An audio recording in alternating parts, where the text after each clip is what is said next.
So unfortunately as well, over Christmas, my baby girl did her knee. Actually on Christmas Day. This is the second time for her. So she's going in for surgery today. An overnighter. And we get to share drugs, which is pretty cool. We share food, so why not? Hey, sweetheart. You'll be right. Hey team, how you all doing? So, the catch-up, or vlog number 2. It's July 1983. It's rumoured that one of the cutest babies to ever set foot on Earth was born. Fast forward to present days, and it turned out to be me. Anyway, I signed up to play gridiron, a contact sport, at the age of 33, so last year. Anyway, I knew the risks of a contact sport. Regardless of age, there's a risk of injury, but there's also a risk of injury in anything we do. Yep. You ride your bike, you drive your car every single day, you swim in the ocean. There's all sorts of risks we take. I think if you live your life constantly concerned about the risks and letting the risks dictate what you do, it's not a sad life, but it's not the life for me. Anyway, second season, I really love the sport, I really enjoy the sport, and I'm doing pretty well. It's the 8th round, I'm learning a new position, 3rd quarter, downset hut, there is a bloke over the top of me, I've got to hold him up, I've got to stop him from getting to the quarterback or the bloke with the ball. The guy next to me, he's got the same job and he's got just a bigger bloke over the top of him. They kind of bump into us. By then I've kind of like pivoted, landed on my left leg or set my left leg, and I think that's when it happened. Massive pain. I start screaming, and then just for extra measure, my own teammate hits me in the leg as well. I hit the deck, people land on top of me, I am still screaming. We've got to go through this one. Get me off the field, me knee, blah, blah, blah, blah. Runners come in, trainers come over, they check it out, take me off the field. Now, realistically, you don't know what you've done to your knee or anything like that unless it's like blatantly obvious without any scans or imaging of any type. I knew something was up. They all knew something was up. They all had a stab in the dark. What I did is I rang my doctor and I said, hey, look, this is what's happened. What do you recommend? And he's like, well, I can come down now anyway. So it's a Saturday night. He comes down, he checks it out. Then he recommends to go to the emergency ward so I can get x-rays. So I go and get these x-rays.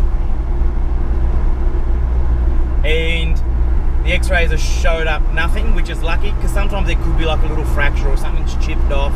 I get some painkillers, and then I'm good to go.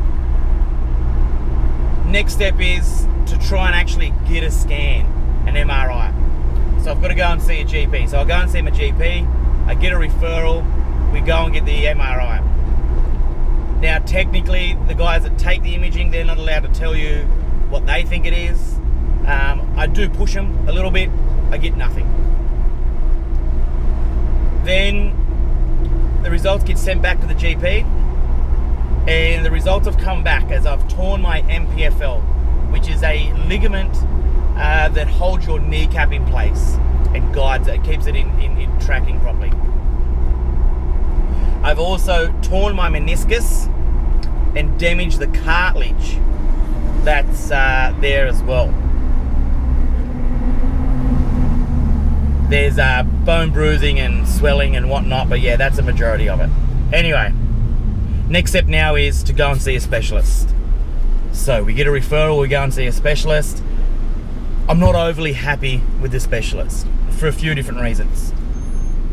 between getting the results and going to see a specialist, there was a bit of a gap, but I started to really stress out. I started to, I suppose, get scared. A few other things going on, and this kind of compounded it all, and I was worried how I was going to deal with it all in the future. Anyway, so to try and deal with that, I set goals. And one goal was being able to squat again and being able to squat 200 kilos. Now the 200 kilos isn't unrealistic. I've got a 1RM that's a lot bigger than that, so I've kind of backed it down to get to 200 kilos. So we go in, see this specialist.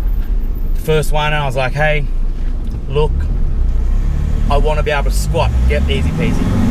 Can I squat 200 kilos again? He pretty much said no. Gave me a weird look, gave me the worst demonstration of a squat I'd ever seen, and then said no, and why would you want to?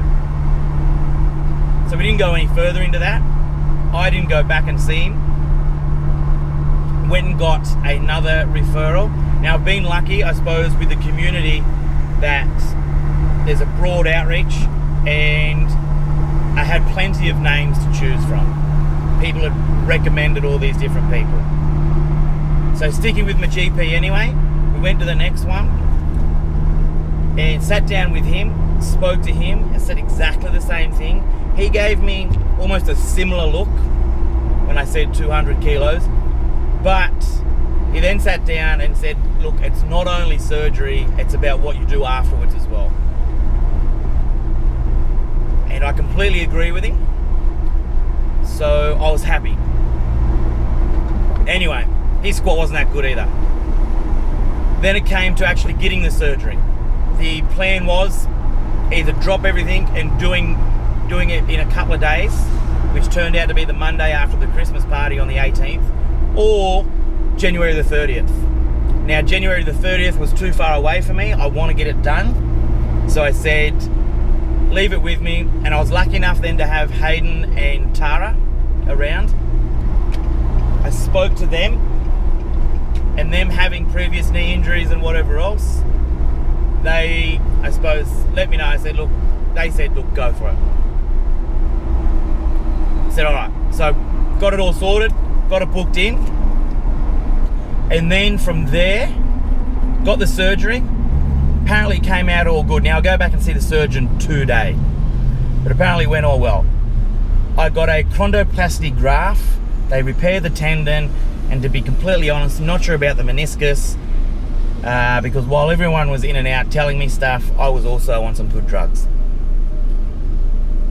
After the surgery, I wasn't allowed to put any pressure at all on my leg. So I was sitting on the couch for 2 weeks. Couch, bed, 2 weeks. I will catch you guys later. Peace.